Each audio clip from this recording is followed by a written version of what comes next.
ناظرین و سامعین، السلام علیکم ورحمۃ اللہ تعالی وبرکاتہ۔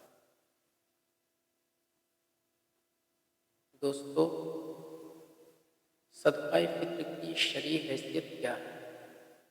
دیکھیے، احادیث میں صراحت کے ساتھ صدقہ فطر کے تعلق سے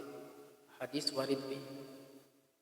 ترمذی شریف کی حدیث ہے، آقا صلی اللہ تعالی علیہ وسلم نے فرمایا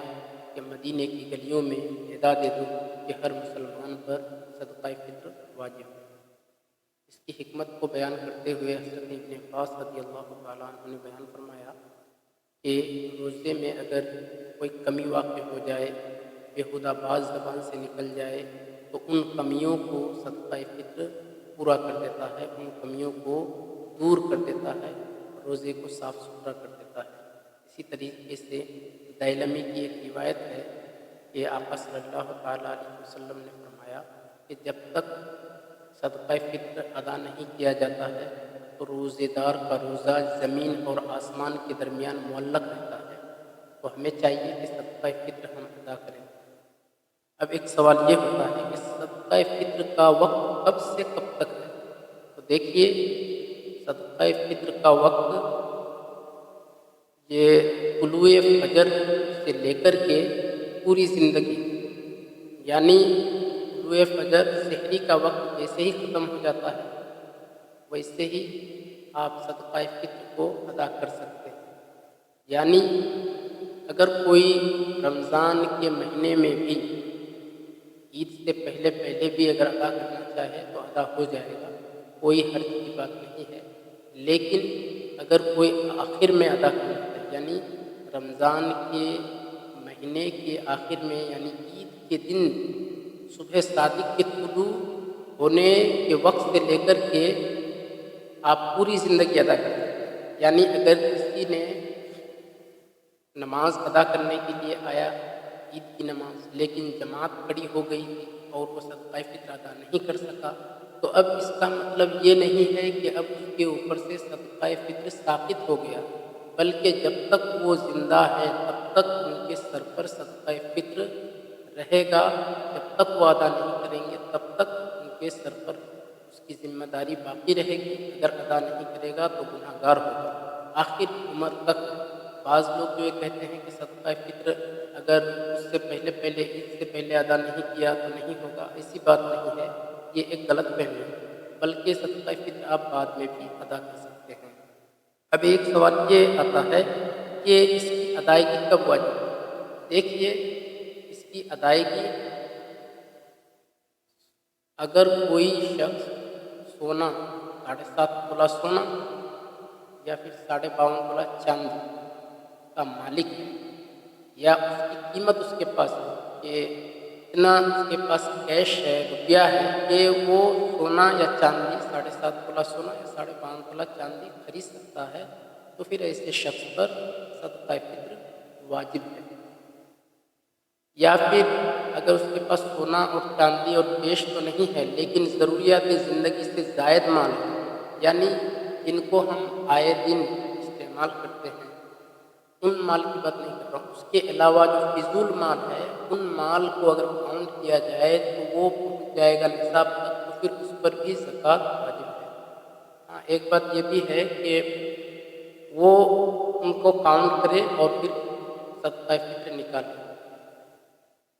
تو صدقہ فطر اس شخص پر ہے جو صاحب نصاب ہو، لیکن اگر کوئی صاحب نصاب نہیں ہے، نصاب کہتے ہیں مال کے ایک مخصوص مقدار کو، اگر مال کا ایک مخصوص مقدار، اس کا مال اگر مخصوص مقدار تک پہنچ گیا ہے، یعنی سونا ہے تو 7.5 تولے کی مقدار تک پہنچ گیا ہے، چاندی ہے تو 52.5 تولے چاندی کے مقدار پر پہنچ گیا، 52.5 تولے چاندی کے مقدار پر پہنچ گیا، تو پھر ایسے شخص پر صدقہ فطر واجب ہے جو مالک نصاب ہے۔ لیکن اب اگر کوئی مالک نصاب نہیں ہے، یعنی نہ 7.5 تولہ سونا اس کے پاس ہے، نہ اس کی قیمت ہے، نہ 52.5 تولہ چاندی ہے، نہ اس کی قیمت ہے، نہ ضروریات زندگی سے زائد اس کے پاس مال ہے کہ نصاب تک پہنچ جائے، تو پھر ایسے شخص پر صدقہ فطر واجب نہیں ہے، لیکن پھر بھی ادا کرنا افضل ہے، بہتر ہے، کیونکہ حدیث پاک میں آیا ہے کہ صدقہ فطر جب تک ادا نہیں کیا جاتا ہے تو روزے میں جو کمی واقع ہوتی ہے، ہمارے روزوں میں جو کمیاں واقع ہوتی ہے رمضان کے مہینے میں، ہماری زبان سے کبھی ایسی بات نکل جاتی ہے جو روزے میں کمی پیدا کر دیتی ہے، تو پھر ان کمیوں کو صدقہ فطر ہی پورا کرتا ہے۔ اور صدقہ کے بارے میں آیا ہے صدقہ تو تطفئ البلا، صدقہ بلاؤں کو ٹال دیتا ہے، تو بلاؤں سے نجات بھی عطا کرتا ہے اور ہمارے گناہوں کو بھی مٹاتا ہے۔ تو صدقہ فطر جو صاحب نصاب نہیں ہے اس پر ادا کرنا افضل ہے، لیکن اگر وہ ادا نہیں کرے گا تو گنہگار نہیں ہوگا۔ اب ایک سوال یہ ہے کہ کن چیزوں پر صدقہ فطر واجب ہے، کن چیزوں پر صدقہ فطر واجب ہے؟ میں تو بتا دیا کہ سونا ہے، چاندی ہے، جو اس کا ایک مخصوص مقدار ہے اس تک پہنچ جائے، یا پھر اس کے پاس ضروریات زندگی سے زائد مال ہے جو نصاب تک پہنچ جائے، صدقہ فطر واجب ہے۔ یہ ساری چیزیں بات ہو گئی مکمل۔ اور ایک سوال یہ ہے کہ اگر کوئی پاگل ہے، کوئی پاگل ہے، اس کی جانب سے صدقہ فطر کون ادا کرے گا؟ تو اس کی جانب سے صدقہ فطر ان کے جو والد ہیں وہ ادا کریں گے، کیونکہ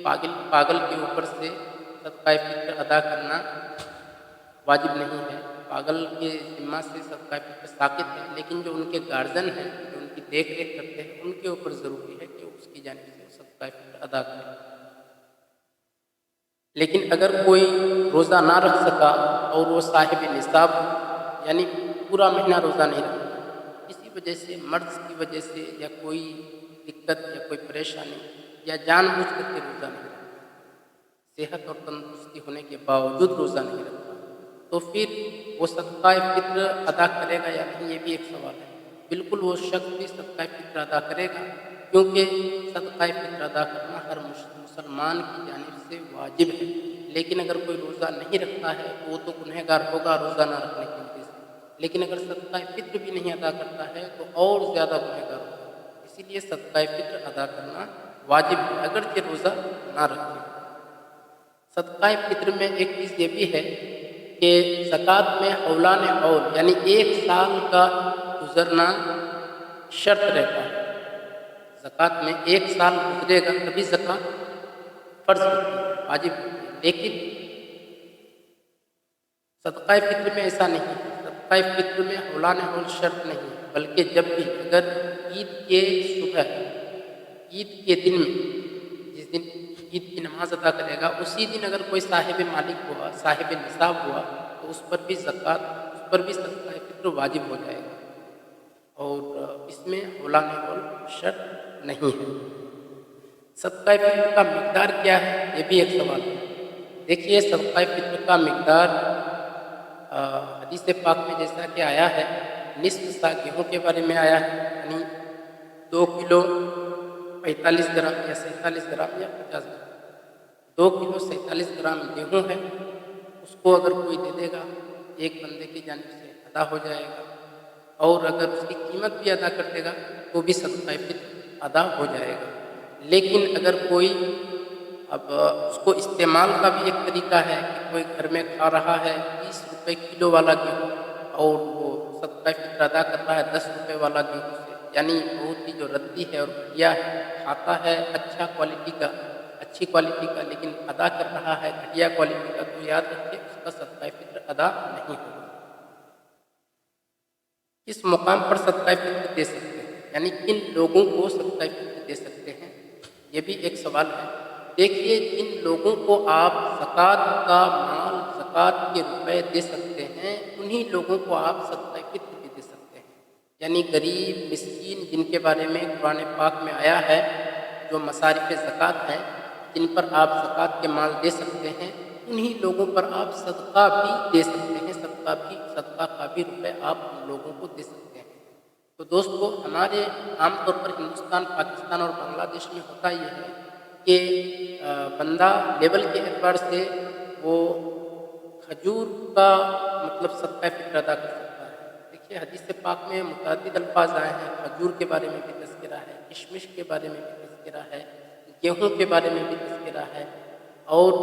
اس طریقے سے پنیر کے بارے میں ہے، متعدد چیزوں کا تذکرہ احادیث میں آیا ہے۔ تو یہاں تو ہونا یہ چاہیے، مناسب اور بہتر تو یہ ہے کہ اگر کوئی اچھے گھرانے سے یعنی مالدار ہے، اچھے پیسے والا ہے، جو کھجور کی قیمت کو صدقہ فطر کے طور پر ادا کر سکتا ہے، تو ایسے بندے کو چاہیے کہ کھجور کا صدقہ ادا کرے، یعنی کھجور کی قیمت کا صدقہ فطر ادا کرے۔ اور کوئی شخص اگر کشمش کی قوت رکھتا ہے تو کشمش کی قوت کے حساب سے وہ صدقہ فطر ادا کرے۔ لیکن آخر میں اگر کوئی چارہ نہیں رہتا، یعنی اتنا زیادہ اس کے پاس مال نہیں ہے، بلکہ اتنا ہی ہے کہ وہ گیہوں کی ہی قیمت ادا کر سکتا ہے، بالکل کم مقدار میں اس کے پاس پیسہ ہے، تو پھر ایسا شخص گیہوں کی قیمت کا صدقہ فطر ادا کرے۔ لیکن ہمارے یہاں عام طور پر ہوتا ہے کہ سارے لوگ